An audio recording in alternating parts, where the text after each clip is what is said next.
कोरोनामुळे सगळ्यांनाच घरात बसून राहावं लागलं आहे।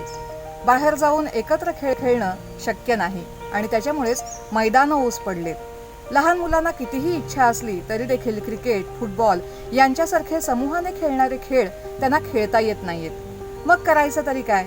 आणि म्हणूनच आता ही लहान मुलं आपल्या घराजवळ कमीत कमी मुलांमध्ये खेळता येतील अशा पर्यायी खेळांचा शोध घेत आहेत। लेट्स अप मराठीसाठी सोनाली सावंत, रत्नागिरी।